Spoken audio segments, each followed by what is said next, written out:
Next और one of the important enthalpy है हमारे पास, एंथैल्पी ऑफ न्यूट्रलाइजेशन, उदासीनीकरण के एंथैल्पी, राइट। सिंपल इक्वेशन है, उदासीनीकरण के एंथैल्पी की इक्वेशन हमेशा फिक्स होती है। वो ये है कि H plus aqueous plus OH minus aqueous दोनों से मिलकर 1 मोल जल का निर्माण होना, यही कहलाता है उदासीनीकरण, राइट। तो जब रिएक्शन फिक्स है तो इसके एंथैल्पी का मान भी फिक्स ही होगा, और जब फिक्स्ड होगा तो हमें वो मान याद कर लेना चाहिए। थोड़ा सा वेरिएशन आता है अलग अलग टेक्स्ट बुक में, कुछ में कहते हैं -57.2 किलो जूल पर मोल है, कुछ कैलोरी में लिखते हैं तो -13.7 किलो कैलोरी पर मोल लिख देते हैं, ठीक। अलग अलग जगह पर अलग अलग वैल्यूज़ हैं, तो आप मान सकते हैं 57.1, 57.2 या केवल 57 ही ये है। एक परिभाषा तो ये है, दूसरी परिभाषा ये है, जब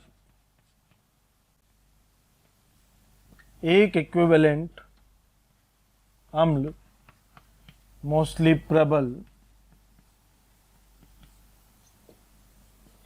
एक इक्विवेलेंट क्षार ये भी प्रबल,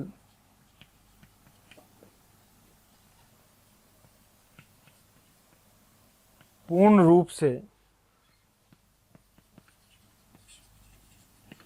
अभिक्रिया अर्थात अम्ल और क्षार का आपस में मिलना क्या कहलाता है? उदासीनीकरण।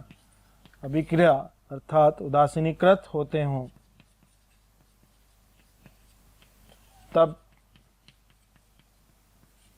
ऐसी अभिक्रिया का एंथैल्पी चेंज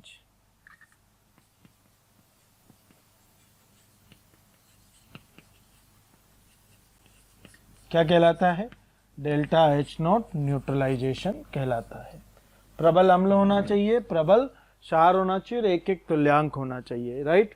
जैसे H2SO4 एक इक्विवेलेंट होना चाहिए, NaOH भी क्या होना चाहिए? एक इक्विवेलेंट होना चाहिए। और या H2SO4 की जगह अभी ये बहुक्षारीय है तो पहला उदाहरण इसका लेते हैं, ये भी एक इक्विवेलेंट हो, और इसका उदासीनीकरण जब हो जाएगा तो क्या बनेगा? Na plus aqueous plus Cl minus aqueous, ये एक्वस फेज में होंगे,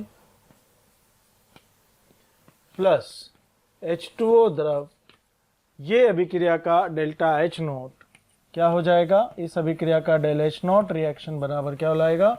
delta H naught neutralisation, strong acid versus strong base, जो कि उदासीनीकरण के एंथैल्पी के बराबर होगा, और कितना होगा? -57.2 किलो जूल पर मोल, ठीक। तो एक तुल्यांक होना चाहिए, एक तुल्यांक का मतलब एक H प्लस मिले, राइट, एक OH माइनस मिले और एक जल बन जाए। तो या तो आप कह सकते हैं किलो जूल पर मोल ऑफ H2O, या किलो जूल पर मोल ऑफ H प्लस, या पर मोल ऑफ OH माइनस, क्योंकि इनका n फैक्टर 1 होता है, राइट। अब जैसे मैं H2SO4 वाली रिएक्शन लिखूं तो H2SO4 प्लस NaOH एक इक्विवेलेंट, इसका भी एक इक्विवेलेंट होना चाहिए। हमें पता है कि ये कितना बने, ये क्या बनाएगा? Na2SO4 प्लस H2O बनाएगा, लेकिन एक एक इक्विवेलेंट ही होना चाहिए, राइट। एक इक्विवेलेंट यानी आधा मोल हो गया तो आधा मोल ये हो गया, और एक मोल ये हो गया, तो आधा एक मोल आपकी रिएक्शन हो गई कुछ इस तरह की 2NaOH। तो हम रिएक्शन लिखेंगे ये, और ये अब जब यहाँ पर हमारी बात होगी डेल H नॉट रिएक्शन, तो ये हो जाएगा del H naught neutralisation, strong acid versus strong base. अच्छा, अब ध्यान से देखिए, अगर मैंने ये उड़ा दिए, ये भी उड़ा दिए हैं, और यहाँ ये लिख दिया है, तो इसका मतलब ये वैल्यू हो जाएगा इंटू 2, क्योंकि 2 मोल जल बन गया, और 2 मोल जल बन गया तो -2 गुणा 57.2 किलो जूल पर मोल। मैंने तुल्यांक घटाकर क्या लिख दिया? अब इसका 1 मोल 2 मोल इससे, तो ये 1 मोल, ये 2 मोल, और ये कितना बनता है? ये खत्म, ये बना 2 मोल। अगर ये 2 मोल बनता है तो ये कहानी। अगर तुल्यांक की बात करें तो तुल्यांक में आधा मोल हो जाएगा, आधे मोल से 1 का ही गुणा रहेगा, 2 अलग से गुणा करने की जरूरत नहीं है। तो ये हो गए उदासीनीकरण के एंथैल्पी प्रबल अम्ल और प्रबल क्षार के लिए, राइट। अब हमें बात करनी है उदासीनीकरण के एंथैल्पी दुर्बल अम्ल वर्सेस प्रबल क्षार और प्रबल अम्ल वर्सेस दुर्बल क्षार की बात करनी है। तो आइए वो कैसे बात करेंगे। तो नेक्स्ट जो हमें इसी का बी पार्ट पढ़ना है वो del H naught neutralisation of weak acid versus strong base या del H naught neutralisation of strong acid versus weak base, ये हमें बात करनी है, राइट। कोई भी एक वीक हो और दूसरा क्या हो, प्रबल हो, तब हमें सबसे पहले ये ध्यान रखना है, राइट। उदासीनीकरण से उत्सर्जित कुछ ऊष्मा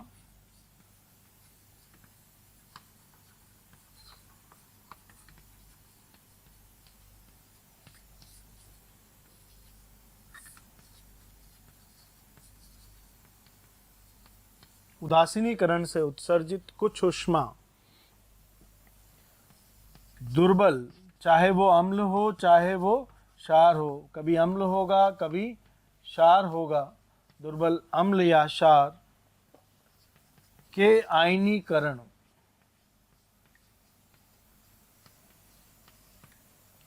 में उपयोग आ जाती है या उपयोग हो जाती है। फलस्वरूप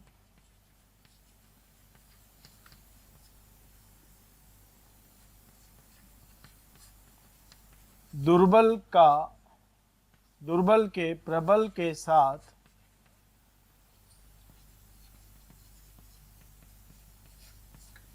उदासीनीकरण की ऊष्मा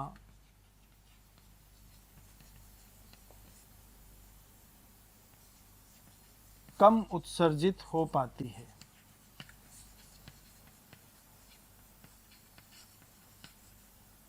क्या लिखा हमने कि जब कोई एक दुर्बल होगा तो उदासीनीकरण से जो उत्सर्जित है वो कुछ ऊष्मा दुर्बल के आयनीकरण में उपयोग हो जाएगी, इसलिए दुर्बल के प्रबल के साथ उदासीनीकरण की ऊष्मा का उत्सर्जन ऊष्मा कम उत्सर्जित होती है, राइट। जितनी प्रबल के प्रबल के साथ होगी उससे कम होगी। तो हम ये कह सकते हैं delta H naught neutralisation, general भाषा में कहें तो दुर्बल वर्सेस स्ट्रॉन्ग, कोई भी हो सकता है, दुर्बल अम्ल भी हो सकता है, क्षार भी हो सकता है, बराबर क्या हो जाएगा, del H naught neutralisation strong acid versus strong base plus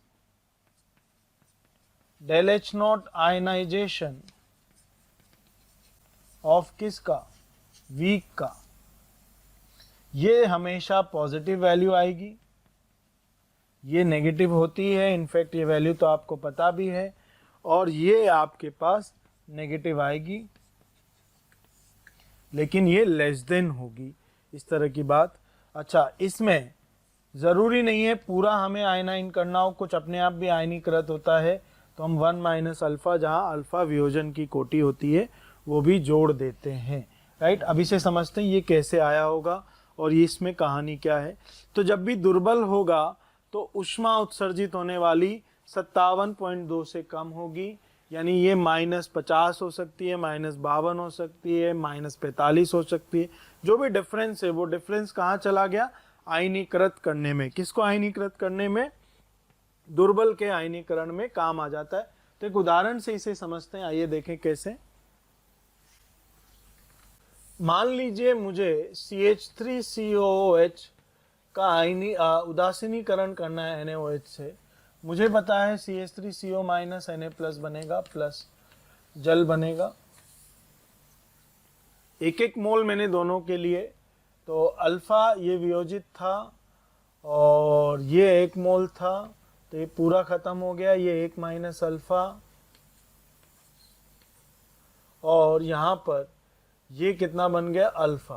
तो ये पहला स्टेप हो गया हमारा। पहले स्टेप में हमारा डेल H1 आया alpha into delta H naught neutralisation strong acid versus strong base.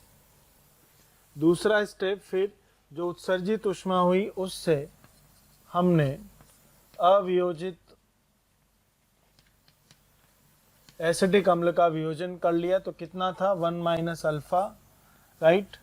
ये अल्फा था, ये ख़त्म हो चुका है तो ये ख़त्म हो गया, ये 1 हो गया पूरा, ये 1 माइनस अल्फा और डेल्टा H2 बराबर आ गया delta H0 ionization of CH3COH। लेकिन ये तो 1 मोल के लिए परिभाषित होगा, हमने कितने के लिए किया, तो हमने किया 1 माइनस अल्फा के लिए, तो 1 minus alpha into delta H0 आयनीकरण ऑफ दिस। तीसरा स्टेप, जब हमारे पास H प्लस आ गया और कितना आ गया H plus 1 minus alpha, OH minus 1 minus alpha बचा है तो फिर से H2O बन गया। अल्फा पहले से बना हुआ था और 1 माइनस अल्फा और बन गया, तो यहाँ डेल्टा H3 क्या हो गया 1 minus alpha into delta H0 neutralisation strong acid versus strong base. अब ये तीनों में कुल मिलाकर हमारा हो गया आयनीकरण, राइट। पूरा उदासीनीकरण सब खत्म हो गया। जब सब खत्म हो गया तो T बराबर 0 की सिचुएशन कैसी है, CH3COOH plus CH3CO minus plus H plus plus OH minus plus Na plus, इस तरह की हमारी इक्वेशन है। तो ये था 1, ये था अल्फ़ा, ये था अल्फ़ा, ये था 1 माइनस अल्फ़ा। तो सबसे पहले तो ये रिएक्शन हो गया हमारा जो मैंने यहाँ लिखा हुआ है CH3OH के पद में, ठीक। तो टोटल डेल्टा H नेट क्या आया, डेल्टा H0 नेट आएगा हमारे पास delta H0 neutralisation strong acid versus strong base. Alpha तो यहाँ है, 1 माइनस अल्फ़ा यहाँ है, तो ये alpha plus 1 minus alpha plus delta H0 आयनीकरण ऑफ CH3COOH और मल्टीप्लिकेशन किसका है इसमें 1 माइनस अल्फ़ा का। ये देखिए वही आ रहा है जो हमने यहाँ पर लिखा हुआ है। तो इस तरह का ये आयनीकरण होता है दुर्बल का। आयनीकरण की परिभाषा भी लिखा जा सकता है, जब भी कोई दुर्बल वैद्युत अपघटय का 1 मोल जल में घुलकर आयनीकृत होता हो अपने आयनों में तो उसे बोला जाता है आयनीकरण की एंथैल्पी। दुर्बल के लिए हमें आयनीकरण की एंथैल्पी देनी पड़ती है, अर्थात आयनीकरण की एंथैल्पी हमें पॉजिटिव प्राप्त होती है जबकि उदासीनीकरण की नेगेटिव प्राप्त होती है। तो इस तरह की ये उदासीनीकरण की एंथैल्पी है जो कि काफ़ी इंपॉर्टेंट है और इस पर कई सवाल आते हैं जिनकी अब हम प्रैक्टिस करने वाले हैं। उदासीनीकरण की एंथैल्पी चैप्टर का आप कह सकते हैं सबसे इंपॉर्टेंट हिस्सा है और इस पर हमें क्वेश्चन की प्रैक्टिस भी अच्छी होनी चाहिए। बस की कॉन्सेप्ट हमें याद रखना है। हमें क्या याद रखना है, तो मैं एक बार फॉर्मूले लिखकर फिर इलस्ट्रेशन शुरू करता हूँ। तो डेल्टा H0 उदासीनीकरण neutralization strong acid versus strong base हमेशा -57.1 किलोजूल पर मोल या 57 या 57.2 और कैलोरी में -13.67, जो भी थोड़ा बहुत ऊपर नीचे पॉइंट में हो सकता है बट मोर और लेस यही रहेगा। दूसरी बात, डेल्टा H0 उदासीनीकरण वीक वर्सेस स्ट्रॉन्ग, कोई एक वीक हो, अम्ल भी हो सकता है और क्षार भी। दुर्बल वर्सेस प्रबल की जब हम बात करेंगे तो यहाँ पर क्या आ जाएगा, delta H0 neutralisation strong acid versus strong base, जो भी दिया रहेगा हमेशा ये देगा, ये दोनों में से जो भी एक वैल्यू, प्लस डेल्टा H0 आयनीकरण, और किसका आयनीकरण करना है, दुर्बल का,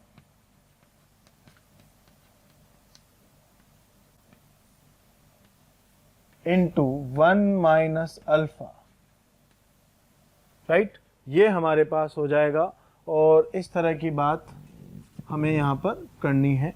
ये फॉर्मूले हमें अप्लाई करने हैं अलग अलग समय पर। प्रति मोल, ये जल का मोल है या 1 मोल H प्लस और 1 मोल OH माइनस है। अम्ल और क्षार अलग अलग दिए रहेंगे तो उनके लिए व्यवस्था अलग अलग होगी, उसकी बात हम लोग करेंगे, राइट। तो ये चीज़ मैं जितने भी इलस्ट्रेशन कराऊंगा आप इसमें ये मानकर सवाल सॉल्व करेंगे। जैसे मैंने कहा 100 मिलीलीटर 0.1 मोलर HCl को NaOH द्वारा पूर्ण उदासीनीकृत करने पर उत्सर्जित ऊष्मा की मात्रा ज्ञात कीजिए।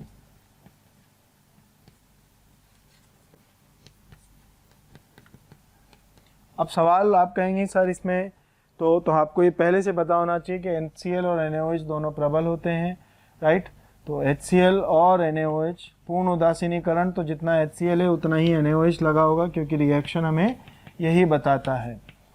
सबसे पहली बात हमें से ऊष्मा पूछी है, तो इसका मतलब हमारे पास मोल में कुछ तकलीफ है। तो इसके मोल कितने, तो मोलरता गुणा आयतन बटा 1000, ये इसके मोल हो गए 10⁻² मोल। ठीक, अब 10⁻² मोल हमारे पास HCl हो गए, तो NaOH के भी हमारे पास 10⁻² मोल रहे होंगे। जब ये दोनों मोल पूरे हमने ख़त्म करा दिए तो जल भी कितना बना होगा, 10⁻² मोल बना होगा। और जब 10⁻² मोल जल बना तो आप ऊष्मा उत्सर्जित की जब बात करेंगे तो डेल H नॉट की जब हम बात करेंगे तो ये लिखेंगे -57.1, ये 1 मोल के लिए। और कितने मोल की हमने बात की, 10⁻² की, तो ये हो गया -0.571 किलो जूल। इतनी ऊष्मा आपकी उत्सर्जित होगी, राइट। माइनस उत्सर्जन दिखाता है, तो अगर मात्रा पूछी हुई है तो आंसर क्या आ जाएगा, 0.571 डायरेक्ट आंसर आ जाएगा। मात्रा में हम नेगेटिव नहीं लगाएंगे। तो बिल्कुल सिंपल सवाल, राइट। ऐसे ही 1-2 सवाल आइए और करते हैं। क्या है अगला सवाल, तो 1 मोल H2SO4 के NaOH द्वारा पूर्ण उदासीनीकरण में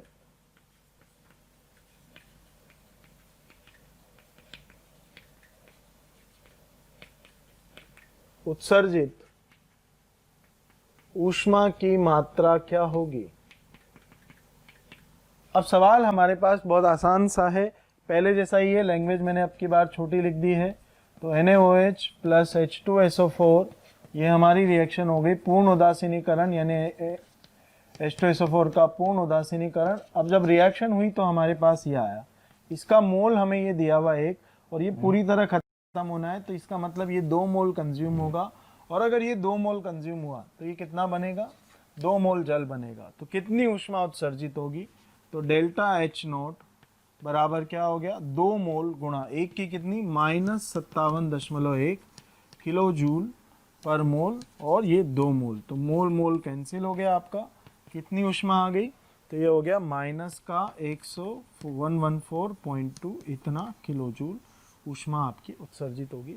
क्योंकि बेसिकली जल के मोल पर हमें आंसर करना है, तो सबसे पहली चीज उदासीनीकरण में आपको ये सीखनी है कि हमें आंसर हमेशा किस पर करना है, जल के मोल पर करना है।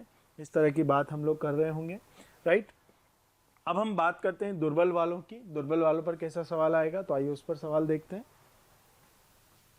नेक्स्ट क्वेश्चन बहुत आसान है, एक दुर्बल अम्ल है, उसकी उदासीनीकरण की ऊष्मा दी हुई है। तो हमें ये जो ऊपर वाला डाटा है यही दिया हुआ है, डेल्टा H नॉट न्यूट्रलाइजेशन दुर्बल वर्सेस प्रबल का हमें वैल्यू दिया हुआ है।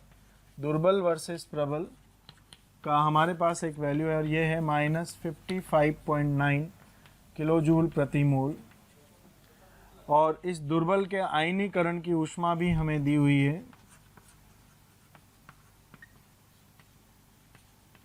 कितनी दी हुई है दुर्बल के आयनीकरण की ऊष्मा, तो दी हुई है +1.5 किलो जूल प्रति मोल। तो हमारे पास 2 डाटा है और हमसे पूछा है दुर्बल के वियोजन की कोटि, यानी अल्फा हमसे पूछा हुआ है। तो बहुत डायरेक्ट टू द फॉर्मूला हमारा प्रश्न है, राइट। सिंपल हमें फॉर्मूला लगा देना है, आंसर सॉल्व आ जाएगा, राइट। तो क्या फॉर्मूला, प्रबल वाली हमने कह रखा है कि हम यही मानेंगे हमारे सारे इलस्ट्रेशन में, अन्यथा सवाल में अलग से दी जाएगी हर सवाल में, राइट। तो सॉरी मैंने थोड़ा सा गलत लिख दिया, दुर्बल के उदासीनीकरण की तो -55.9 बराबर प्रबल के उदासीनीकरण की प्लस आयनीकरण की गुणा 1 - अल्फा। सॉल्व कर देंगे, 57.1 में से ये माइनस करेंगे, राइट। तो जब हम इसे माइनस करेंगे तो 11 में से 9 गया तो 2, और ये 1.2 आ गया आपके पास, is equals to 1.5 into 1 - alpha. Solve कर लेंगे तो 1 - अल्फ़ा बराबर 4/5, इसका मतलब अल्फ़ा बराबर आ गया 1/5। तो 20% वो अपने आप वियोजित था, बाकी 80% उदासीनीकरण की ऊष्मा से वियोजित हुआ। अल्फ़ा बताता है कि अपने आप कितना वियोजित था। इस तरह की बात हम लोग कर रहे होते हैं। आइए एक सवाल और बात करते हैं इस पर। दुर्बल के सवालों में कभी कभी ऐसा सवाल भी आ जाता है जहां हमें ये अल्फा को नगण्य मानना होता है। किस तरह से? तो आइए एक सवाल उस पर करते हैं। डेल्टा एच नॉट न्यूट्रलाइजेशन उदासीनीकरण किसका? CH3COH जो कि दुर्बल अम्ल है हम सब जानते हैं, वर्सेस NH4OH ये भी एक दुर्बल क्षार है, राइट। ये हमें दिया हुआ है -10.5। और एक और हमें डाटा दिया हुआ है डेल्टा एच नॉट उदासीनीकरण CH3COH वर्सेस प्रबल क्षार, और ये हमें दिया हुआ है -12.5। अब हमें यहाँ अल्फ़ा नेग्लेक्ट करके ही काम चलाना पड़ेगा, राइट। तो किस तरह से हम इसे सॉल्व करेंगे ज़रा ध्यान से देखो। तो डेल्टा एच नॉट उदासीनीकरण ऑफ CH3COH वर्सेस प्रबल बराबर क्या हो जाएगा? -13.7 किलो कैलोरी में ये डाटा दिया हुआ है आपको।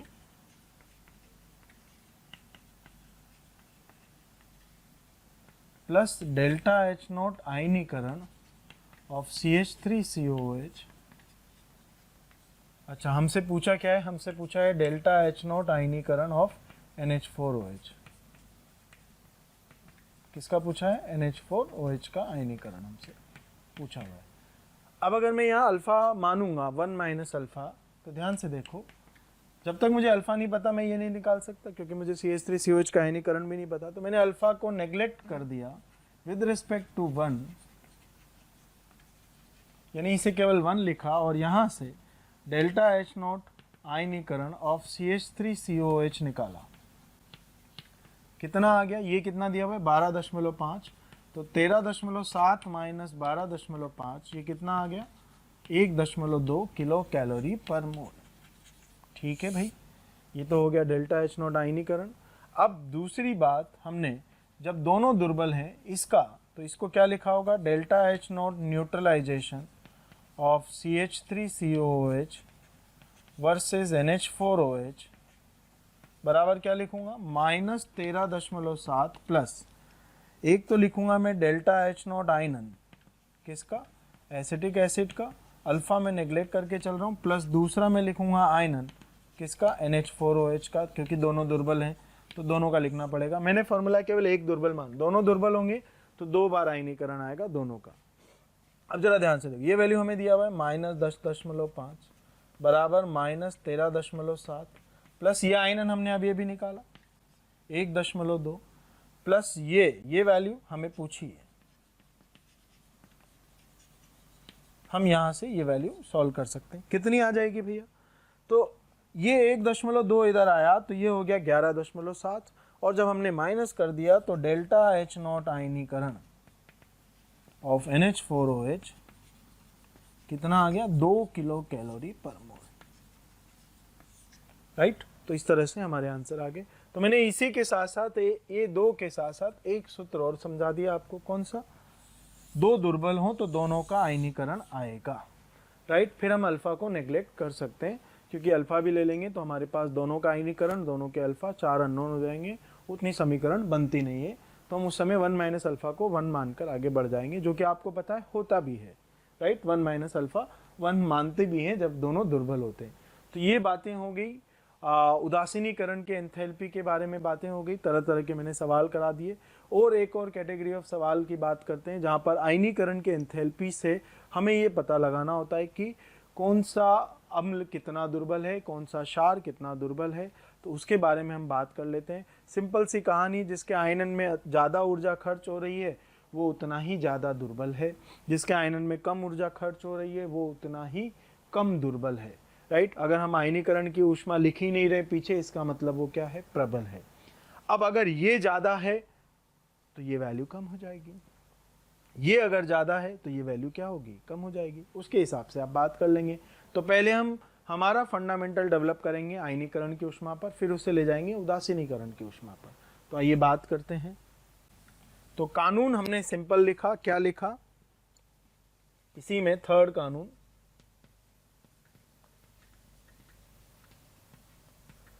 आयनीकरण की एंथैल्पी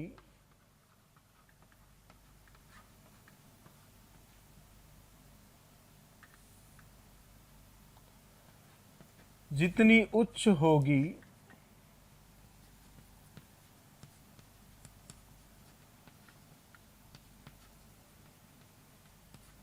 अम्ल या क्षार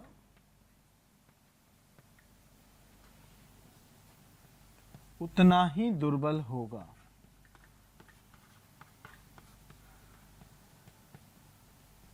आप इसे ऐसे भी लिख सकते हैं, डेल्टा एच नॉट आयनन अम्ल या क्षार, चाहे कुछ भी हो, अम्ल या क्षार, अगर बढ़ता है, इसका मतलब क्या है, उस अम्ल या क्षार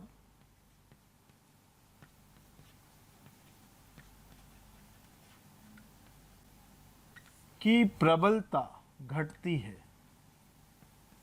अर्थात दुर्बलता बढ़ती है।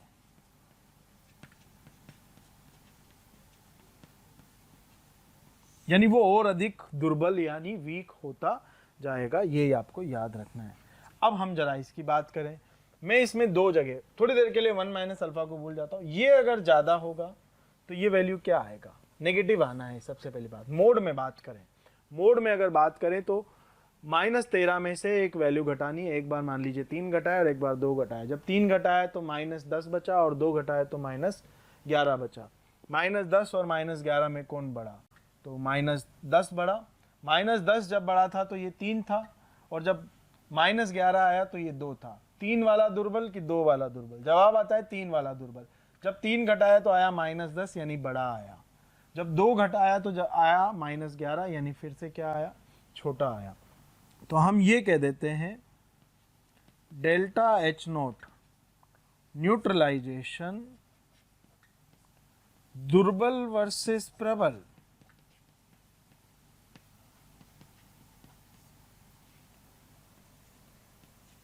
उच्च।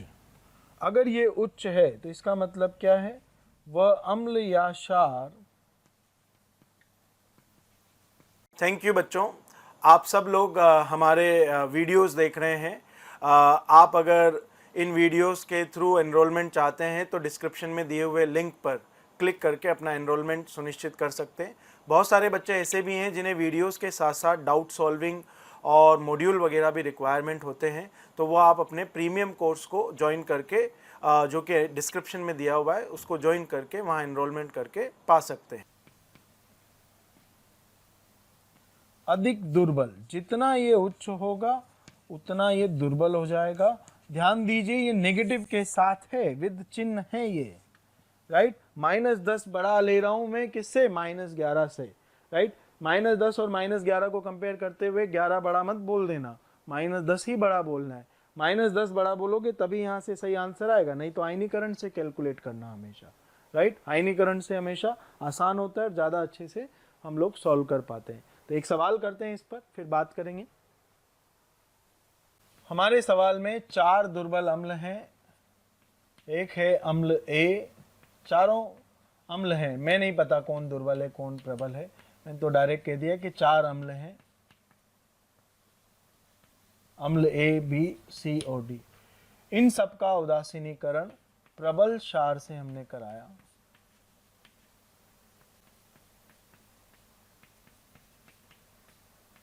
अम्ल की हमें सामर्थ्यता नहीं पता और हमने उदासीनीकरण की ऊष्मा नोट करी। एक की आई 13, एक की आई 12, एक की आई 11.5 और एक की आई 9.7।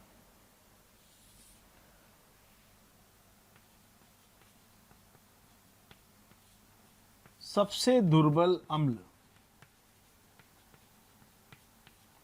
दुर्बलतम, वीकेस्ट जिसे बोलेंगे, दुर्बलतम अम्ल कौन सा है, और इन सब में सबसे प्रबल, चारों में प्रबल अम्ल, प्रबलतम।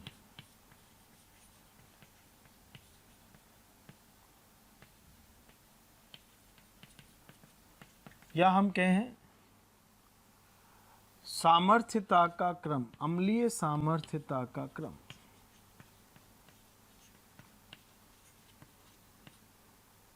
सामर्थ्यता का क्रम इनके बात करनी है। हमने अभी अभी कहा जिसके उदासीनीकरण की ऊष्मा जितनी उच्च होगी वो उतना ही दुर्बल होगा।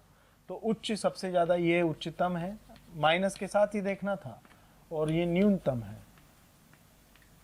यानी ये सबसे न्यूनतम है, तो ये सबसे प्रबल अम्ल हो गया इन चारों में, और ये सबसे दुर्बल हो गया। आंसर आ गया हमारे पास।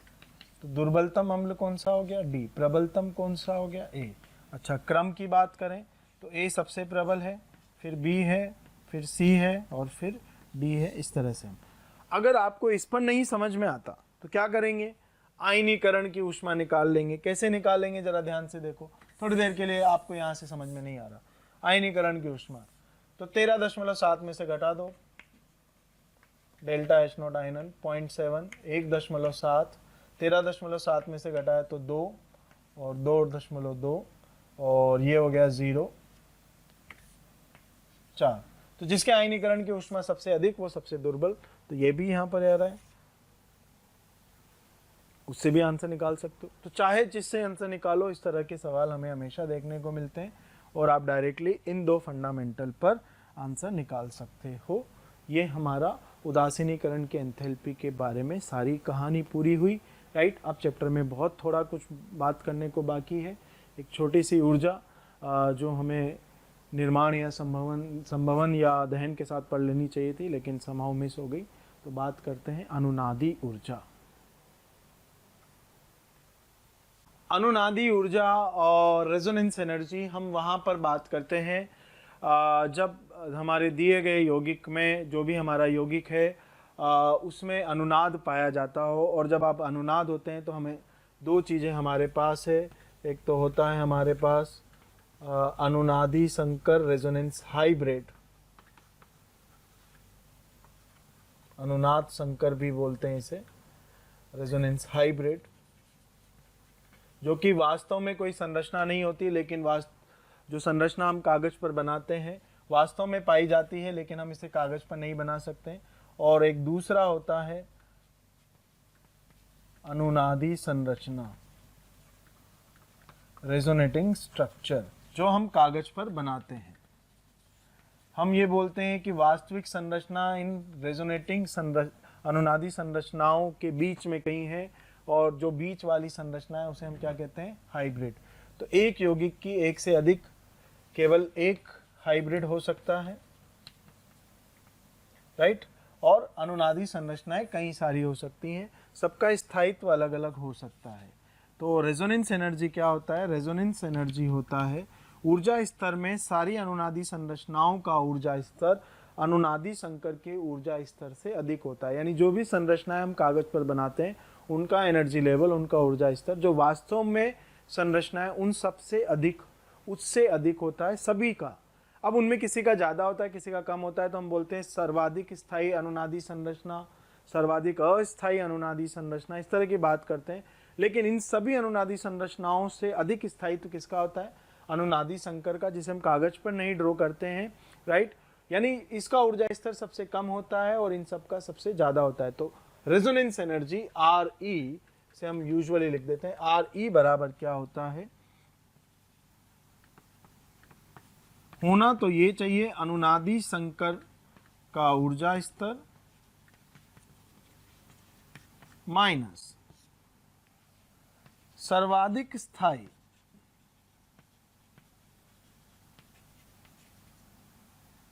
अनुनादी संरचना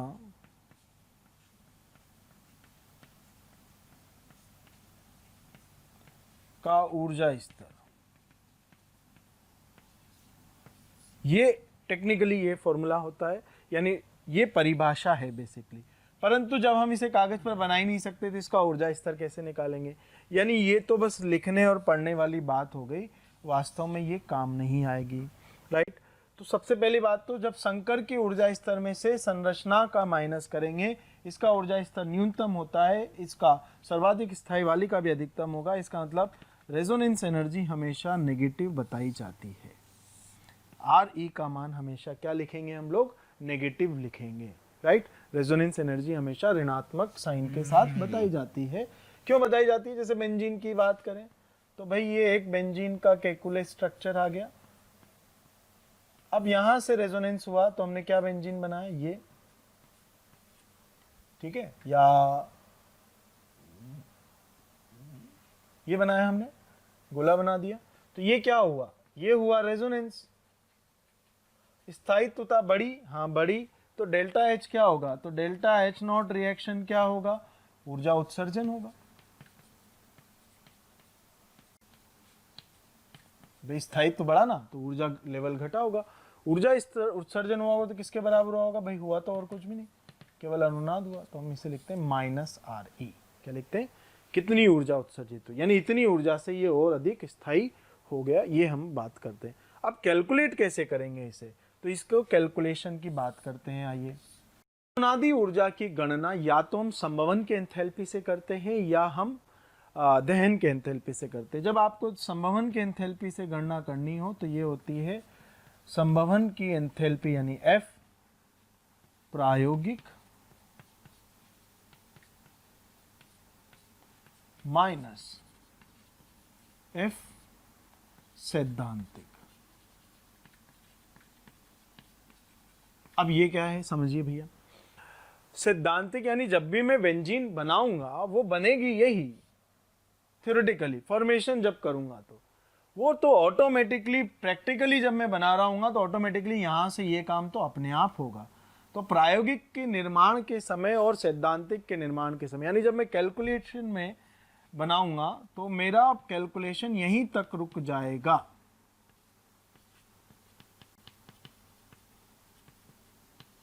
ये बेंजीन बन गया, राइट। ये यहां तक तो थ्योरेटिकल है, मैं कैलकुलेट यहीं तक कर सकता हूं। इसके आगे का ये काम अपने आप होगा और ये पूरा यहां से यहां तक का हिस्सा क्या हो गया, एक्सपेरिमेंटल। तो रेजोनेंस एनर्जी क्या हो गया, एक्सपेरिमेंटल माइनस थ्योरेटिकल। हम इस तरह से बात कर लेंगे, रेजोनेंस एनर्जी हमारे पास आ जाएगा R E, right. Uh sorry, minus R E की जगह R E, automatically del H के साथ नेगेटिव आ जाएगा। तो ये रेजोनेंस एनर्जी और ये ऑटोमेटिक हमारे पास अब क्या आ जाएगी, नेगेटिव आ जाएगी, क्योंकि कुछ ऊर्जा उत्सर्जित हुई होगी, राइट। तो अब हमारे पास यहाँ से ये फॉर्मूला आ गया। जब हम दहन की बात करेंगे तो दहन में ध्यान से देखना, ये तो फॉर्मेशन, दहन में फॉर्मूला क्या होता है, दहन में फॉर्मूला होता है डेल्टा एच नॉट दहन सैद्धांतिक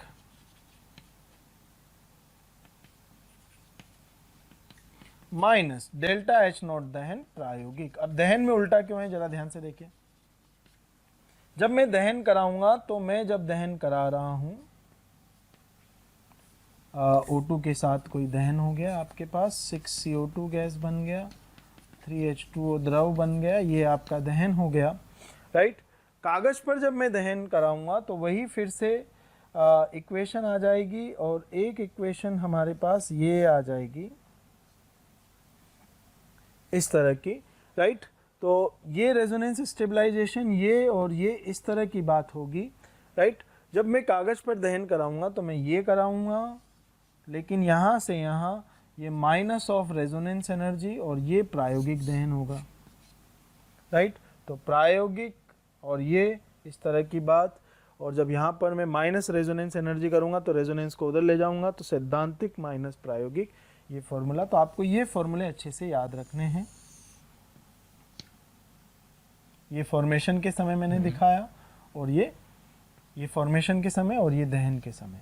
इस तरह से हम कभी भी किसी भी ऐसे यौगिक का रेजोनेंस एनर्जी, अनुनादी ऊर्जा ज्ञात कर सकते हैं, जिसके लिए हमें प्रश्न में जो दिया जाएगा निर्माण का वो प्रायोगिक का है कहेंगे, और जो आप हेस लॉ वगैरह लगाकर कैलकुलेट करेंगे वो सैद्धांतिक बोला जाएगा। वो इसी तरह दहन में जो आप कैलकुलेट करेंगे वो सैद्धांतिक, यानी जो डाटा दिया जाएगा उससे आप गुणा भाग करके जो निकालेंगे वो तो सैद्धांतिक, और जो एक अलग से डाटा प्रश्न में दिया जाएगा वो रहेगा प्रायोगिक, राइट। तो इस तरह से हम अनुनादी ऊर्जा की बात करेंगे। अनुनादी ऊर्जा बहुत छोटा सा है, फॉर्मूले बताने से काम चल जाता है, बहुत ही कम जगह ये काम आएगा। आप कह सकते हैं ऑर्गेनिक में ज़रूर अनुनादी ऊर्जा का काम बार बार पड़ता है स्थायित्व बताने में, कैलकुलेशन में नहीं, केवल स्थायित्व बताने में काम पड़ता है। अनुनादी ऊर्जा के बाद हमारे चैप्टर में दो छोटी छोटी चीज़ें लेकिन इम्पोर्टेंट वन बची हैं, एक बॉम्ब कैलोरीमीटर और एक बॉर्न हेबर्ट चक्र। आइए इन दोनों के बारे में पढ़ते हैं, फिर हमारा चैप्टर समाप्त हो जाएगा। राइट, बॉम्ब कैलोरीमीटर, बम जैसा ही है एक तरह से। बेसिकली ये एक ऐसी अपैरेटस या ऐसी व्यवस्था का नाम है जिसके माध्यम से हम दहन के एंथैल्पी का मापन करते हैं। प्रायोगिक रूप से दहन के एंथैल्पी मापी जा सकती है और जिस व्यवस्था के माध्यम से मापी जाती है उसे बोला जाता है बम कैलोरीमीटर, बॉम्ब कैलोरीमीटर आप इंग्लिश में बोल सकते हैं। कैलोरीमीटर के बारे में फिजिक्स में हमने काफ़ी सुना है और बम के बारे में हमने दीपावली पे काफ़ी सुना है, ये उन्हीं दोनों से मिलता जुलता है। आइए देखिए कैसी व्यवस्था होती है। तो व्यवस्था होती है, एक अंदर छोटा सा डब्बा होता है, सील्ड वेसल है ये एक तरह का।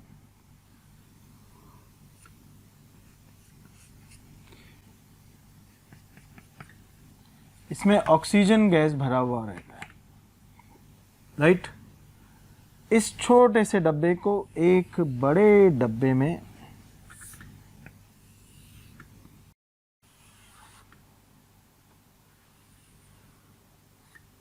रख दिया जाता है और इस बड़े डब्बे को, बड़ा बीकर बोल सकते हैं आप, टब बोल सकते हैं,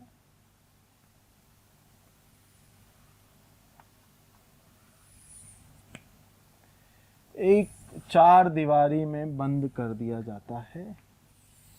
और वो चार दीवारी कैसी, तो इस प्लेटफॉर्म पर हमने इसे रख दिया। और ये चार दीवारी कैसी, तो ये चार दीवारी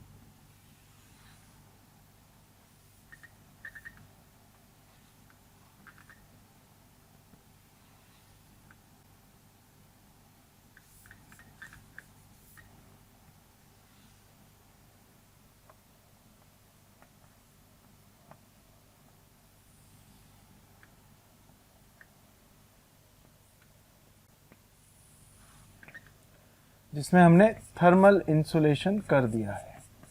थर्मल इंसुलेशन करने का उद्देश्य क्या है ये भी हम समझते हैं। पहले आप अपैरेटस की संरचना के बारे में हम अच्छे से समझते हैं।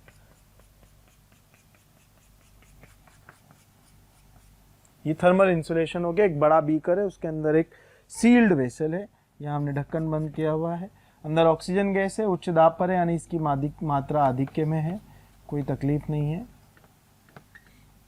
ठीक, ये वेसल अलग अलग तरह का हो सकता है। हमने एक इग्निशन वायर डाल रखा है यहाँ पर, और यहाँ एक बत्ती, जैसे रावण को दूर से आग लगाते ना वैसी कुछ व्यवस्था है।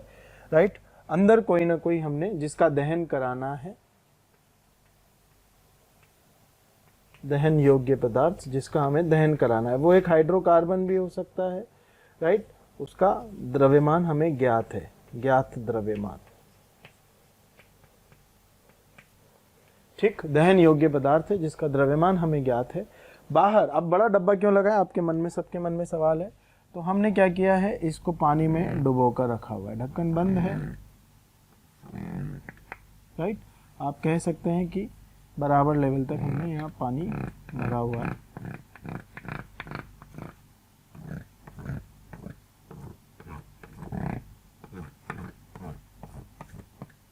और एक बड़ा सा थर्मामीटर हमने यहाँ डाला हुआ है।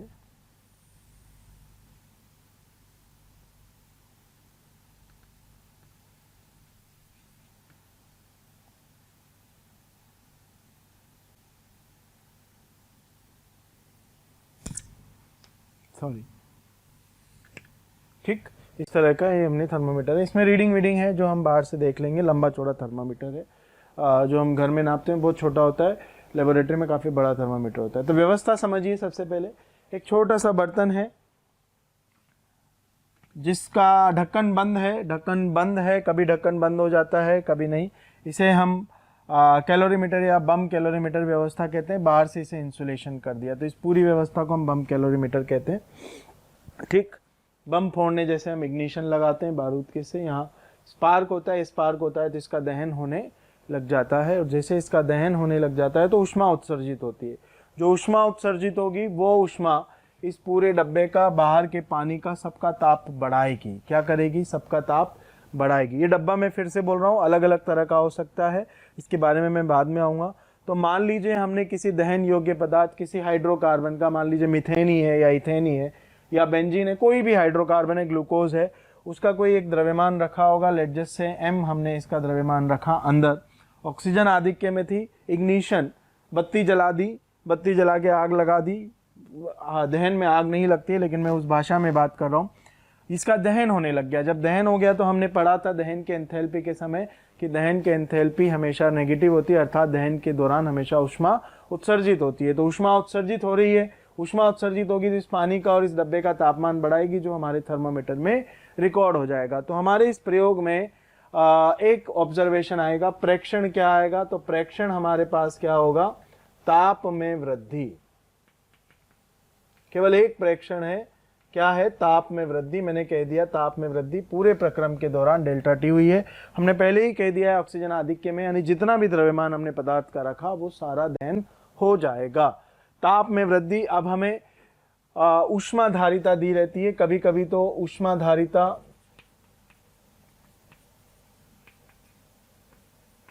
हमें कुल ऊष्माधारिता दी रहती है। जब हमें कुल ऊष्माधारिता दी हुई है तो मान लीजिए सी, कभी कभी हमें कैलोरीमीटर की ऊष्माधारिता अलग और पानी की ऊष्माधारिता अलग दी रहती है। तो कैलोरीमीटर की ऊष्माधारिता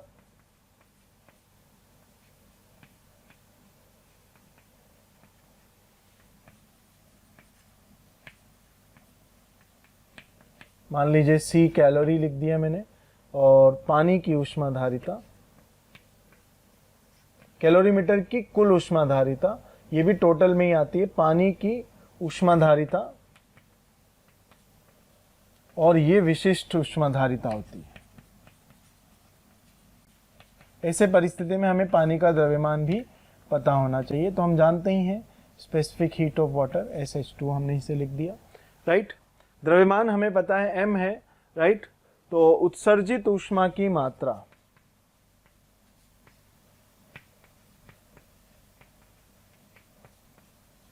सबसे पहली चीज हमारी ये आती है Q। Q क्या हो जाएगा? या तो हो जाएगा C total into delta T, या हो जाएगा हमारे पास C calorimeter into delta T plus पानी का द्रव्यमान इंटू SH2 वो इंटू डेल्टा टी। ये हो जाएगा, ऑप्शनल है, या तो जो गिवन डाटा है उसके हिसाब से Q हो जाएगा, या तो ऊपर वाला हो जाएगा कैलोरीमीटर की ऊष्माधारिता और पानी की ऊष्माधारिता अलग से दी हो तो ये हो जाएगा, लेकिन ये हमारे पास उत्सर्जित ऊष्मा की मात्रा हो जाएगी। ठीक है भाई, ये हो गई उत्सर्जित ऊष्मा की मात्रा इतनी। ये हमारा प्रेक्षण है, ये हमें गिवन रहेगा, या तो ये रहेगा या फिर ये दोनों रहेंगे, यानी ये दोनों ऑप्शनल में है। या तो कुल दे दी जाएगी पानी यानी सबकी मिलाकर, या कैलोरीमीटर के अलग और पानी की अलग दे दी जाएगी। तो इनसे आप ऊष्मा की मात्रा जो उत्सर्जित हो गई वो निकाल लेंगे। अब यहाँ पर जरा ध्यान से सुनिए, यहाँ पर हमारे पास दो हिस्से हो गए, राइट। दो हिस्से हो गए, या दो हिस्से हमने कैसे किए? यदि ये डब्बा नियत आयतन का है, यदि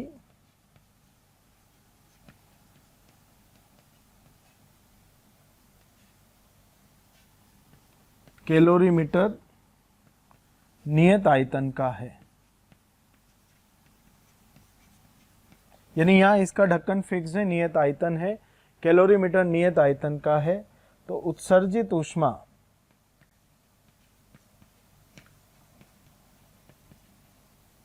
बराबर डेल्टा U हो जाएगी। और यदि वो बताता है हमेशा कैलोरीमीटर जो है वो नियत दाब पर कार्य करता है, तो उत्सर्जित ऊष्मा जो है वो आप पुराने ऊष्मागतिकी के फंडे से बात कर सकते हैं, उत्सर्जित ऊष्मा जो है वो डेल्टा H हो जाएगी। मैं इसे लिख सकता हूँ दैट उत्सर्जित ऊष्मा बराबर क्या होगी? QV, और QV को हम हमेशा क्या लिख देते हैं? डेल्टा U, और यहाँ नियत दाब की उत्सर्जित ऊष्मा को QP लिखेंगे, और QP हमेशा क्या होता है? डेल्टा H होता है। इस तरह की बात हम लोग कर लेंगे। चलो भाई, अच्छी बात है। तो हमें ये हमेशा सवाल में पता लगेगा कि कांस्टेंट वॉल्यूम नियत आयतन कैलोरीमीटर है या नियत दाब कैलोरीमीटर, ये हमेशा प्रश्न बताएगा, राइट। प्रश्न नहीं बताएगा तो उसकी भी हमारे पास व्यवस्था है, वो आगे बात करते हैं। अब हमें पता है कि अगर नियत आयतन है तो हमें क्यू पता है। तो सबसे पहले तो 1 मोल के लिए 1 मोल द्वारा उत्सर्जित ऊष्मा, तो m द्रव्यमान ने कितनी की, Q, तो 1 मोल द्वारा उत्सर्जित ऊष्मा QV बराबर डेल्टा U बराबर क्या लिखेंगे, Q कितने के द्वारा, m द्वारा गुणा अणु भार, राइट।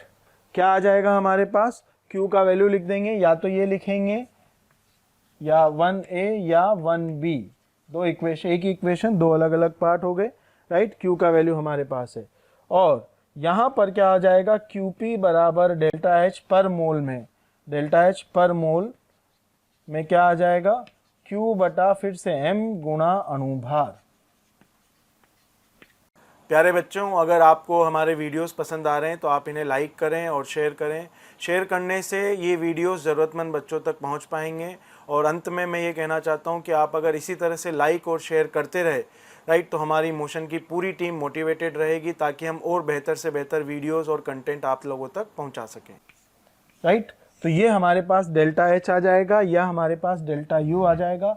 और आप सब जानते हैं दहन में, मान लीजिए हाइड्रोकार्बन का ही दहन है, तो CXHY gas plus O2 gas, CO2 gas plus जल बनता है, हम सब जानते हैं, राइट। इसका डेल्टा Ng हम लोग निकाल लेते हैं y/2 x प्लस y/4 से, तो यहाँ डेल्टा Ng हमारे पास ज्ञात हो जाता है, और डेल्टा H0 दहन बराबर डेल्टा U0 दहन प्लस डेल्टा NgRT से हम आपस में संबंध निकाल लेते हैं। तो ये जो वैल्यू है, ये वैल्यू या तो डेल्टा U0 C बनेगा, या ये वैल्यू डेल्टा H0 दहन बनेगा। ये नियत निश्चय कौन कराएगा, प्रश्न पूछने वाला। अगर आयतन पर है तो वो उत्सर्जित ऊष्मा 1 मोल में कन्वर्ट होने के बाद क्या बनेगी, डेल्टा U बनेगी, और नियत दाब पर है तो डेल्टा H। और अगर दूसरा कुछ पूछा हो तो ये समीकरण लगा देंगे, जो भी हाइड्रोकार्बन पदार्थ होगा उसके लिए समीकरण लिखकर दहन की डेल्टा Ng ज्ञात कर लेंगे, और इस संबंध से डेल्टा U अगर निकला होगा पहले तो डेल्टा H ज्ञात कर लेंगे, डेल्टा H पहले निकला होगा तो डेल्टा U ज्ञात कर लेंगे। नियत दाब पर क्या होगा, तो यहाँ पर सिलेंडर पिस्टन अरेंजमेंट कर देंगे, नियत दाब मेंटेन हो जाएगा। तो इस तरह से हमारे पास तरह तरह की व्यवस्था होंगी। और ये हो गया बम कैलोरीमीटर, ये बम फोड़ा, बत्ती जलाई, यहाँ दहन हुआ, तापमान बढ़ा, थर्मामीटर में रिकॉर्ड हुआ, बाकी कैलकुलेशन।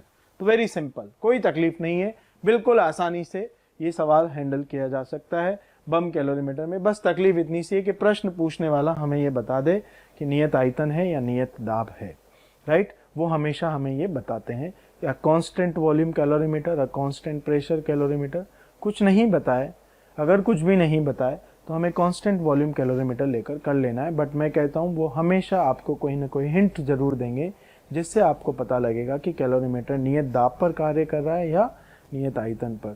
तो ये बिल्कुल सिंपल है, चित्र भूल जाइए, आपको केवल इक्वेशन याद रखनी है। एक इक्वेशन काम की ये आ गई, Q बराबर ये वाली इक्वेशन पहली काम की, दूसरी इक्वेशन या तो ये बनेगी या ये बनेगी, और दूसरी के बाद कभी कभार हमें तीसरी की जरूरत पड़ेगी।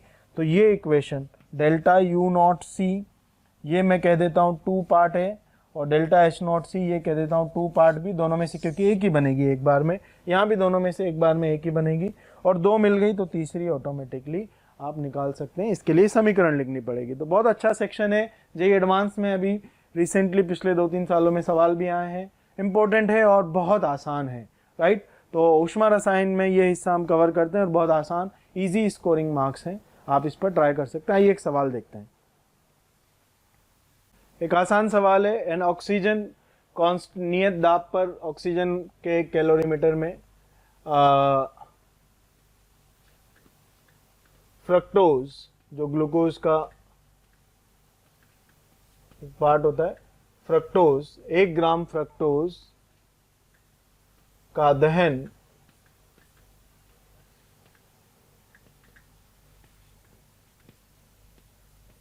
नियत दाब कैलोरीमीटर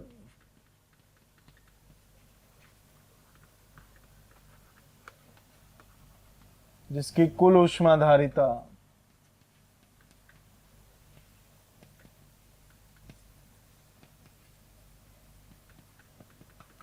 10 किलो जूल प्रति डिग्री सेल्सियस है में करवाए जाने पर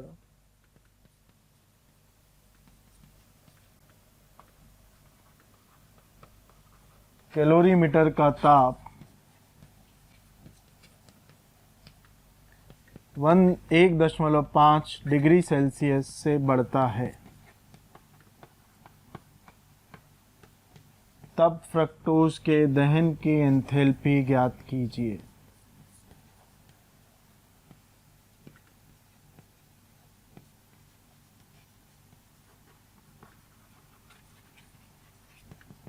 सिंपल सवाल है, डायरेक्ट है, नियत दाब पर ही है। इसका मतलब जो भी Q होगा वो QP हो जाएगा। QP क्या हो जाएगा? तो 10 किलो जूल प्रति डिग्री सेल्सियस इंटू 1.5, ये तो हमारी ऊष्माधारिता 1 ग्राम के द्वारा, तो डिवाइड बाय 1 इंटू अणु भार 180 होता है फ्रक्टोज का अणु भार, तो ये QP हो गया और यही हमारा डेल्टा H भी हो जाएगा। तो गुणा भाग कर लेंगे तो ये हो गया 15 इंटू 180, इतना किलो जूल प्रति मोल। आंसर आ गया, सिंपल, ज़्यादा तकलीफ ही नहीं है। नियत आयतन बोला होता तो इसे डेल्टा ई कहते। फ्रक्टोज के दहन की अभिक्रिया लिख लेते कैसे? C6H12O6 solid plus O2 gas से 6CO2 गैस प्लस 6H2O द्रव, तो ये 6O तो बैलेंस हो गया 6, तो डेल्टा NG, तो 6 माइनस 6 बराबर 0, यानी डेल्टा NG बराबर 0, तो हम कह सकते हैं डेल्टा H नोट दहन और फ्रक्टोज बराबर delta H note delta U note दहन होगा, क्योंकि डेल्टा NG इसके लिए 0 आता है स्टैंडर्ड कंडीशन, यानी 298 केल्विन पर। तो इस तरह के हमारे बम कैलोरीमीटर के सवाल हैं। आसान सवाल हैं, बहुत अच्छे सवाल हैं। एक पैसेज बेस्ड सवाल है जो या तो आइनिक की शीट में मिल सकता है आपको या IC में मिलेगा, जो 2000 आई थिंक 16 या 17 में जेई ने पूछा है। पैसेज बनाकर न्यूट्रलाइजेशन और बम कैलोरीमीटर को मिलाकर एक सवाल पूछा है, और वहाँ पर degree of dissociation of weak acid भी पूछा हुआ है। तो दोनों जगह की कॉमन क्वेश्चन है, बहुत अच्छा सवाल है, आप उसे ट्राई कर सकते हैं। नहीं आएगा तो फिर हम उसे डाउट सेशन में डिस्कस करेंगे। बॉम कैलोरीमीटर के बाद बच्चों अब हम बात करते हैं बॉर्न हेबर्ट चक्र की, राइट, जो कि इस चैप्टर का आखिरी पड़ाव होगा। ठीक है, तो बच्चों बात करते हैं अब बॉर्न हेबर्ट चक्र की। मानकर चलते हैं ये हमारा इस चैप्टर का आखिरी हिस्सा होगा, बॉर्न हेबर्ट चक्र, राइट, जहाँ पर हम ये चैप्टर समाप्त कर रहे होंगे। तो बॉर्न हेबर्ट चक्र में हमें बेसिकली एक साइकिल बनानी रहती है दी गई अभिक्रिया के लिए, और वहाँ पर हम उस साइकिल में विभिन्न प्रकार के एंथैल्पियाँ जो आती हैं उनके बारे में हम बात कर रहे होते हैं, राइट। तो आइए किस प्रकार की हमारी अभिक्रिया रहती है और किस तरह से हम यहाँ पर साइकिल बनाते हैं। मैं सबसे आसान अभिक्रिया से आपके सामने इसे समझाता हूँ, राइट। तो सबसे आसान अभिक्रिया है Na solid plus Cl2 gas, और यह आ जाएगा हाफ Cl2 गैस से बन रहा है NaCl सॉलिड, यानी आयनिक ठोस बन रहा है Na plus Cl minus solid. ये एक हमारे पास बॉर्न हेबर्ट चक्र है। इस बॉर्न हेबर्ट चक्र अभी तो अभिक्रिया ही है, फिर हम इसको हेस लॉ उपयोग करते हुए इस अभिक्रिया के एंथैल्पी परिवर्तन को यूज करते हुए हम यहाँ पर कैलकुलेट करते हैं NaCl का लैटिस एंथैल्पी या लैटिस ऊर्जा, जालक ऊर्जा भी आप उसे कहते हैं। बहुत सारे बालक हो सकता है इस चीज़ के बारे में रासायनिक बंध में भी पढ़ चुके हो, क्योंकि कई बार लोग इसे रासायनिक बंध में भी पढ़ा देते हैं, राइट। तो लैटिस एंथैल्पी जब आएगी तब हम उसे एक्सप्लेन करेंगे। अभी तो हम सब जानते हैं कि ये एक तरह से del H naught formation of NaCl मैंने लिखा हुआ है। तो यहाँ का जो डेल H नॉट रिएक्शन है, डेल H नॉट रिएक्शन, वो हमारे पास है delta H naught formation of NaCl solid. अच्छा, अब इसका चक्र यानी इस अभिक्रिया को कई छोटी छोटी अभिक्रियाओं में तोड़ना, जो बनेगा साइकिल उसे ही हम बॉर्न हेबर्ट चक्र का नाम दे देते हैं, राइट। तो देखिए किस तरह से बनेगा। सबसे पहले तो हमें इसे गैस अवस्था में लाना होगा। फिर जब हम इसे गैस अवस्था में ले आएंगे तो फिर हम इसका आयनीकरण करेंगे। एक इलेक्ट्रॉन हमने इसका रिमूव कर लिया, Na प्लस Cl। इसी तरह Cl2 में सबसे पहले हमें बंध तोड़ना पड़ेगा। आधे का तोड़ा तो एक ही Cl मिलेगा। यहाँ पर ये जो इलेक्ट्रॉन इससे फ्री हुआ होगा, ये इलेक्ट्रॉन हम यहाँ पहुँचाएंगे इस Cl के पास, और इससे हमें मिलेगा Cl माइनस, और फिर यहाँ से हम इसे बदल देंगे इसमें। अब जरा मैं यहाँ पर नाम लिख देता हूँ, क्या क्या ऊर्जा होंगी। ये तो हो गया डेल्टा H ऊर्ध्वपातन,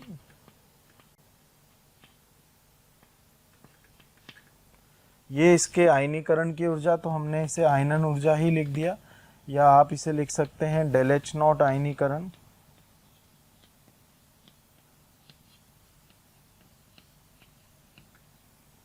ठीक, ये हमने बंद तोड़ा है तो half Cl single bond Cl, लेकिन एक आधे मोल का ही तोड़ा है तो इसलिए आधे से गुणा।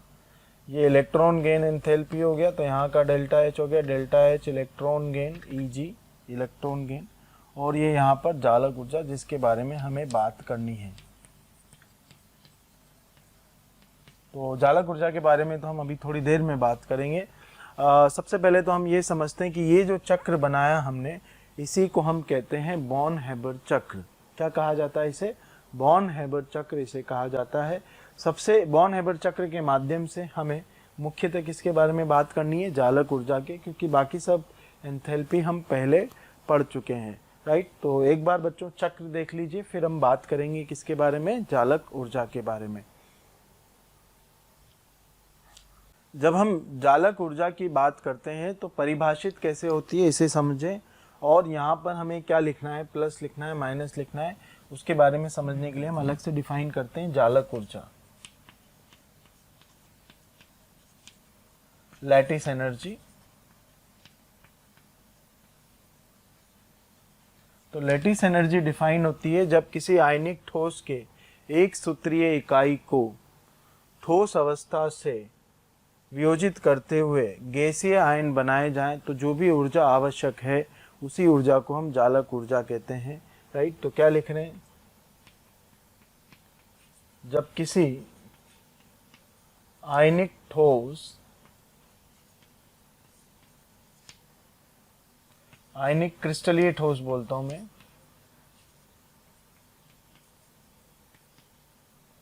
ठोस के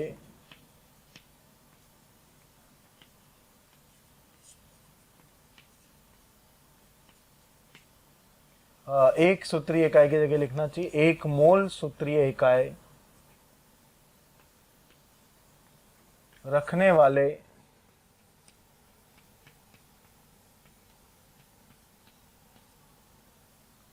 जिसमें ऐसा जालक जिसमें कितनी सूत्रीय इकाइयां हो? एक मोल सूत्रीय इकाई रखने वाले जालक को ठोस अवस्था से वियोजित कर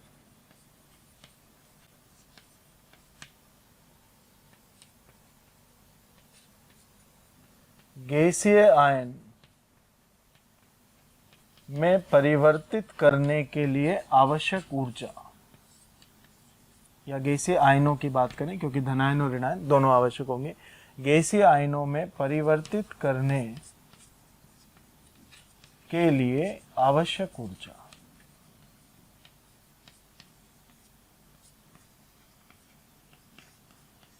क्या कहलाती है?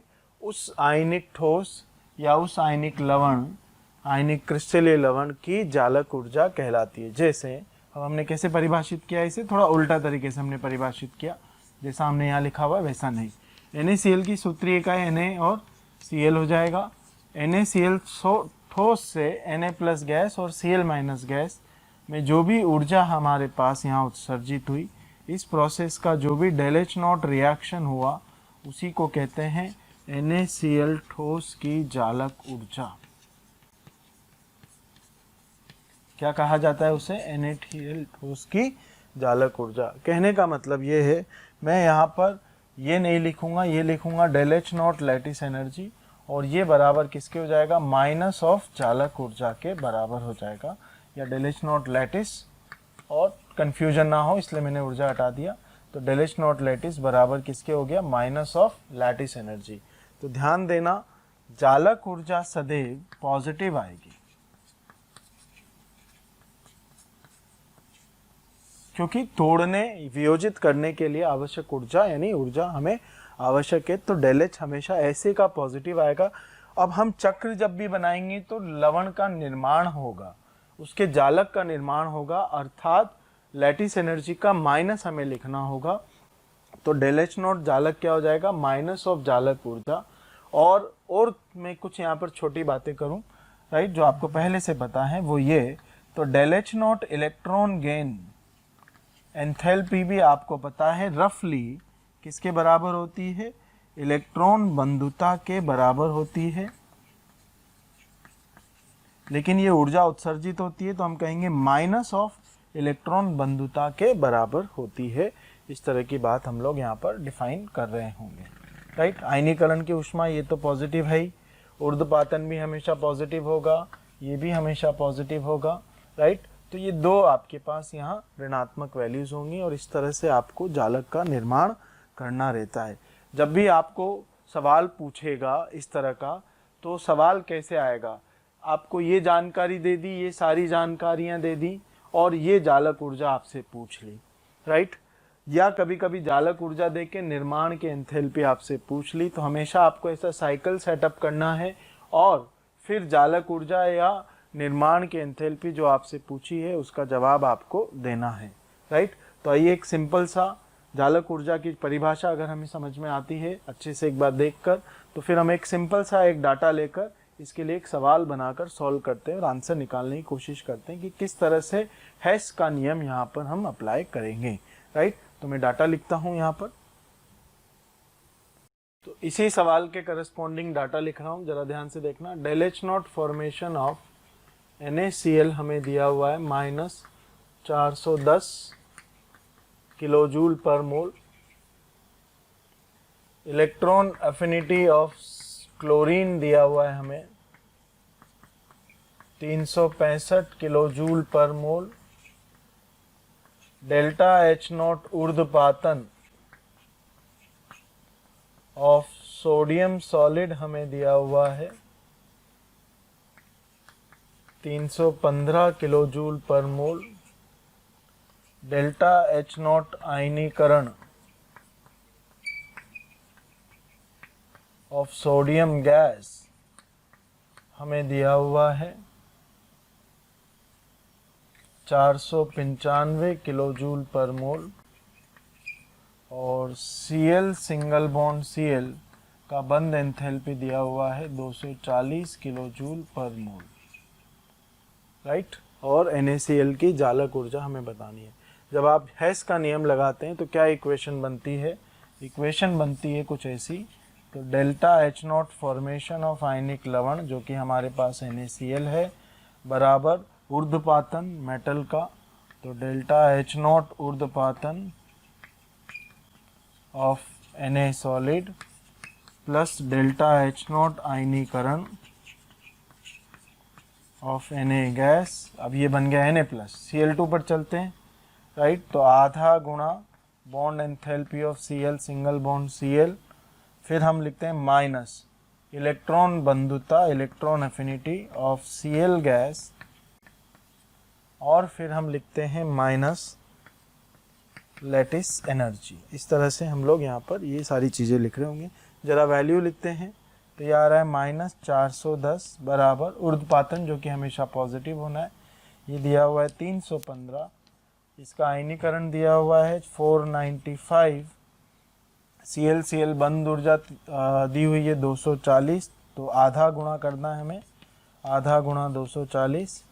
इलेक्ट्रॉन बंधुता माइनस के साथ रखनी है, तो माइनस का 365 माइनस ऑफ जालक ऊर्जा, जालक ऊर्जा को इधर ले जाते हैं, बाकी सब उधर ले आते हैं, तो जालक ऊर्जा बराबर जोड़ देंगे तो ये हो गया 500 300 810 प्लस 120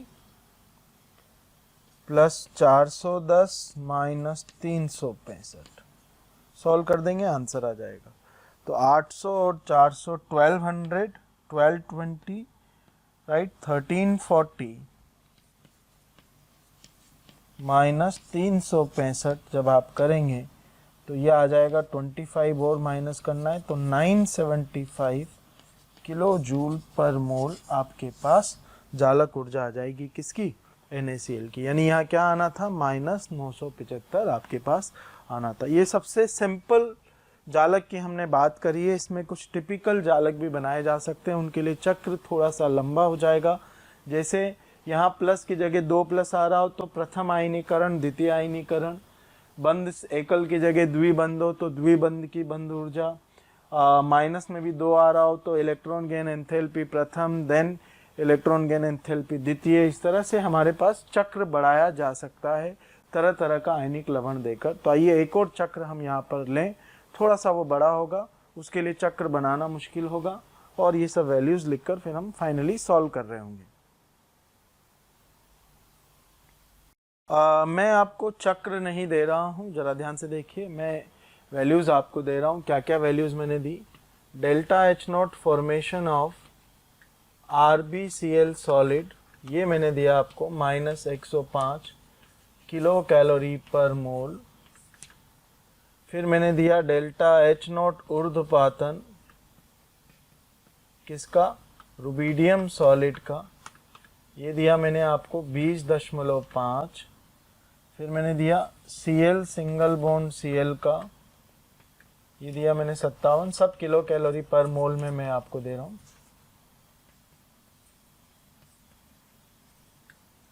फिर मैंने दिया डेल्टा H0 आयनीकरण,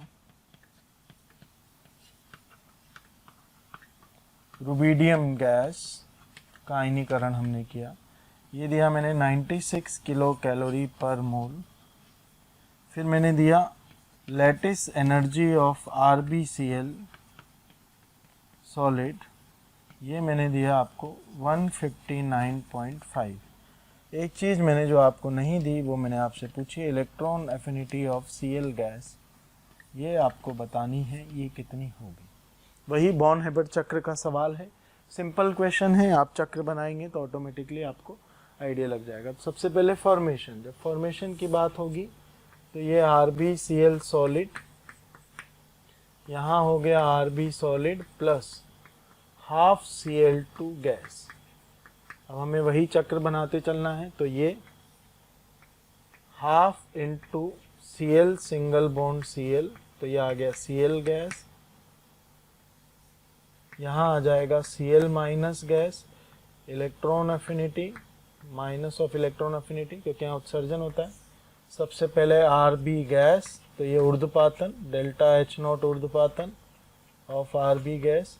फिर Rb गैस से इसका आयनीकरण, तो डेल्टा H0 आयनीकरण या प्रथम आयनन ऊर्जा, तो ये हो गया Rb प्लस गैस, और यहाँ से ये हो गया माइनस ऑफ जालक ऊर्जा, और ये टोटल हो गया del H0 formation of RbCl solid. Equation बना देंगे, वैल्यूज लिख देंगे। तो फॉर्मेशन ऑफ RbCl सॉलिड, तो पहले मैं एक बार वैल्यूज लिख देता हूँ। Delta H0 formation of RbCl solid बराबर डेल्टा H0 ऊर्ध्वपातन of Rb solid plus delta H0 आयनीकरण of Rb gas plus half into Cl single bond Cl minus electron affinity of Cl gas minus जालक ऊर्जा। ठीक, values लिखते हैं। ये हो गया हमारा -105, ऊर्ध्वपातन के एंथैल्पी हमें दी हुई है 20.5, आयनीकरण के एंथैल्पी हमें दी हुई है 96, Cl बंद एंथैल्पी दी हुई है 57, तो प्लस आधा गुणा 57, इलेक्ट्रॉन अफिनिटी हमसे पूछी है तो minus electron affinity of Cl gas, और लैटिस एंथैल्पी भी हमें दी हुई है 149, तो माइनस के साथ 159.5। सॉल्व कर लेंगे, बाकी सब इधर ले जाओ, EAF ऑफ Cl इधर ले आते हैं हम, EA ऑफ Cl गैस बराबर क्या हो जाएगा। हाँ, तो सबसे पहले डिवीजन कर लेते हैं, तो ये हो जाएगा 2, 8, 28.5, इन्हें जोड़ लिया तो ये हो गया आपके पास 49, और इधर माइनस कर देते हैं। तो 49 जब आपने माइनस किया तो ये आ गया माइनस का 110.5 प्लस 96 प्लस 105 और सॉल्व कर लेंगे तो 105 उड़ा दो तो माइनस 5.5 बचेगा। 5.5 इधर से उड़ा देंगे तो 90.5 किलो कैलोरी पर मोल आपके पास। जूल में बदलेंगे तो 365-70 के आसपास आ जाएगा। वही आंसर होता है। एक्सपेरिमेंटल वैल्यू भी 375-80 के आसपास ही हमें दी हुई होती है। तो ये electron affinity of chlorine gas हमारे पास आ गया। तो एक मैंने उल्टा बनाया, चक्र आसान लिया लेकिन पूछा जो था वो अलग था।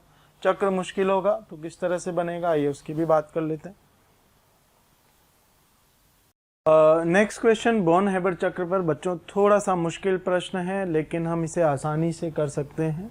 हमें एक इनपुट चाहिए जो सवाल में लिखा भी हुआ है, जहाँ से मैंने सवाल लिया है वहाँ लिखा भी हुआ है कि Fe3O4 जो है एक मिश्रित ऑक्साइड है। मिश्रित ऑक्साइड यानी इसमें दो विभिन्न ऑक्सीकरण अंक वाले Fe उपस्थित हैं और आप सब जानते हैं कि Fe3O4 किन दो Fe के ऑक्साइड का मिश्रण है। तो हमें पता है कि FeO और Fe2O3 का मिश्रण है जिनसे Fe2O3 बनता है।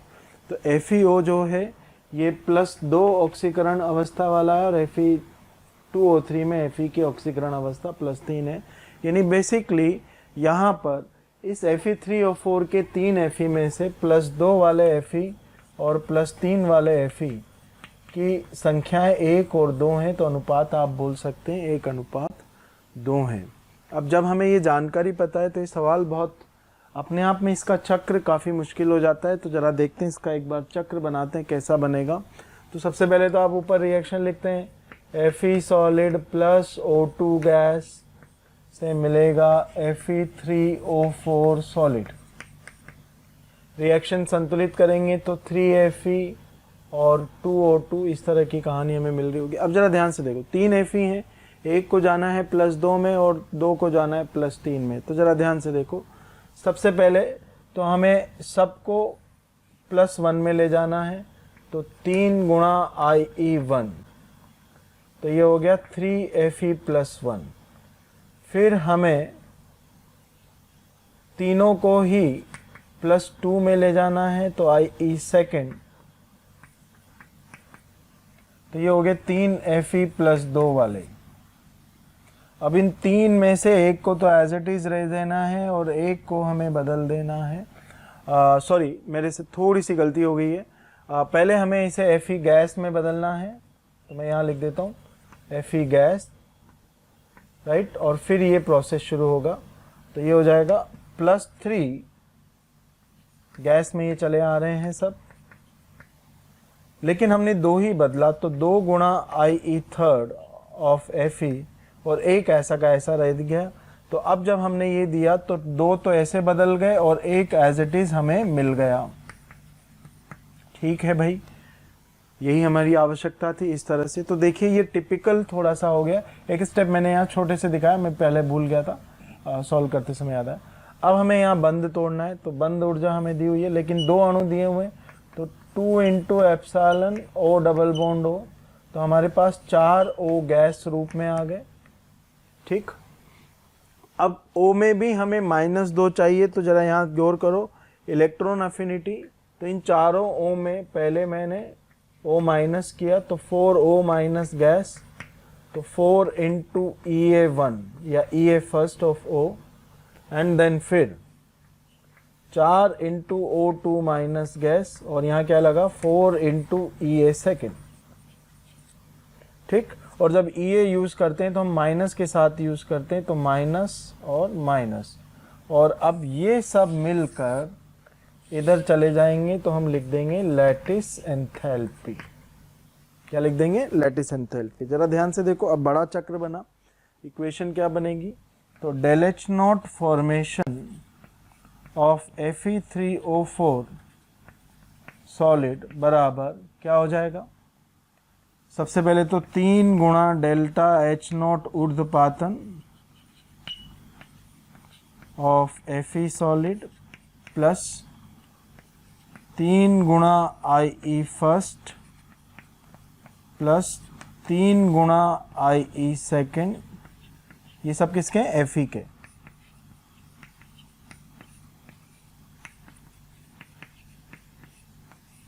फिर 3 नहीं आया, अब 2 से 3 में जाना, केवल 2 का किया, तो 2 गुणा IE third of Fe gas, क्योंकि 2 को ही हम ले गए, राइट। ये यहाँ तक पहुँच गए। अब इधर चलो, तो ये आ गया 2 गुणा epsilon O double bond O, 2 बंद, 2 मोल के बंद तोड़े। अब क्या लिखना है, -4 into EA first of oxygen, and minus क्यों लिखा हमें समझ में आता है, क्योंकि EA नेगेटिव होता है, हमें डेल्टा H लिखना रहता है, तो उसके करस्पॉन्डिंग हमें लिखना है EA second of O gas, and then finally minus lattice enthalpy. Value लिखते हैं, लैटिस एंथैल्पी हमें निकालना है, इसका वैल्यू ये लिखा -1092 बराबर 3 गुना ऊर्ध्वपातन, तो ये हो गया 3 गुणा 390 प्लस 3 गुणा IE1 ऑफ ये, तो ये हो गया 3 गुणा 760 प्लस 3 गुणा IE2, तो 3 गुणा IE2, तो ये हो गया 1560, 3 गुणा प्लस 2 गुणा IE थर्ड, 2 गुणा IE थर्ड, फिर 2 गुणा बॉन्ड एंथैल्पी ऑफ OO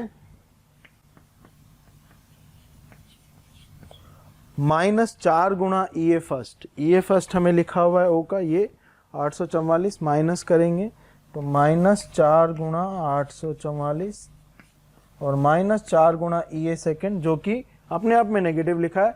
अब हमें पता है आवर्त सारणी से कि एक नेगेटिव देने के बाद दूसरा देते समय हमेशा ऊष्मा अवशोषित होती है। तो ये देखो, ये माइनस और ये माइनस मिलके ऑटोमेटिकली यहाँ पॉजिटिव हो गया, and then finally minus of lattice enthalpy. अब हमें गुणा भाग करने हैं और इसका आंसर निकालना है, राइट। तो जरा गुणा भाग यहाँ कर लेते हैं हम, देखिएगा।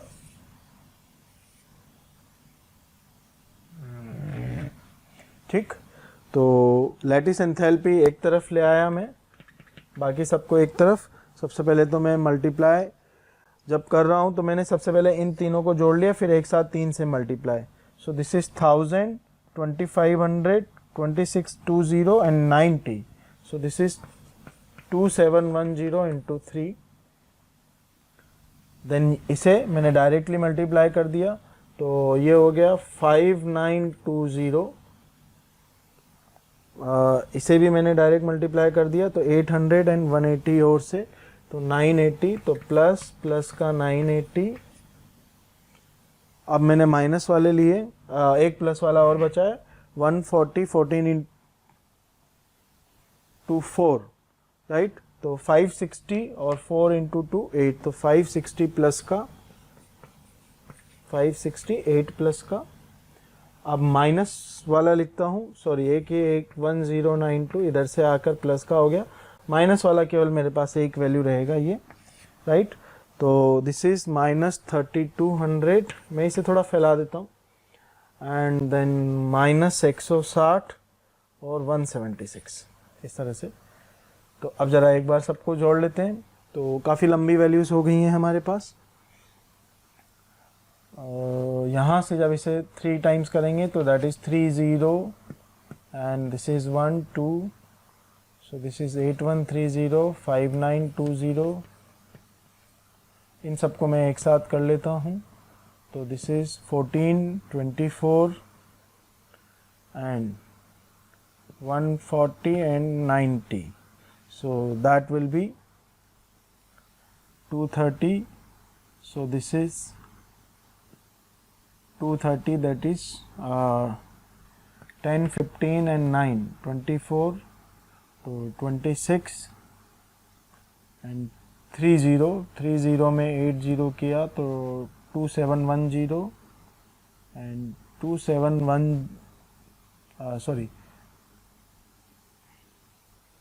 2630 में ये तो 2640। आई होप मैंने सही सम किया है। सो दिस इज 820 1 तो 10 and then 14 to 24 2 then 9 and 5 14 plus 2 16 एक and एक 2, ठीक। And this is -3376। अब जरा हम इसे बाकी सब हिसाब किताब लगा लेते हैं, तो एक बार होपफुली हमने कोई गलती नहीं की है, राइट। तो दिस इज़ समवेयर, सबसे पहले आप यहाँ सब्ट्रैक्शन वगैरह सॉल्व करेंगे और फाइनली आंसर निकाल रहे होंगे, तो you will obtain the final answer. इस तरह से आपके पास आंसर आ गया होगा, जो भी आएगा। एक बार सब्ट्रैक्शन कर लेंगे, थोड़ा सा कैलकुलेशन टफ है तो मैं थोड़ा सा घबरा रहा हूँ, आप यहाँ पर कैलकुलेट कर सकते हैं। होपफुली हमने सारा सब कुछ अच्छे से कैलकुलेट किया है, राइट। तो ये एक टिपिकल, इससे मुश्किल सवाल आपको जेईई एडवांस में भी देखने को नहीं मिलेगा। मिक्स्ड ऑक्साइड का बॉर्न हेबर साइकिल मैंने इसीलिए लिया है। और आप देखिए सारा कैलकुलेशन का गेम है, चक्र बनाने में हमें कोई तकलीफ नहीं आई थी, राइट। तो बच्चों, बॉर्न हेबर चक्र एक तरह से हमारे इस चैप्टर का आखिरी हिस्सा था। यहाँ पर हमारा चैप्टर समाप्त होता है। थैंक यू बच्चों। अगर आपको मेरा ये वीडियो पसंद आ रहा है और आप मेरे और कोई वीडियो देखना चाहते हैं या मोशन के किसी और एक्सपर्ट फैकल्टी टीम के वीडियोस आप देखना चाहते हैं, तो आज ही कॉल करें 1800 2121 799।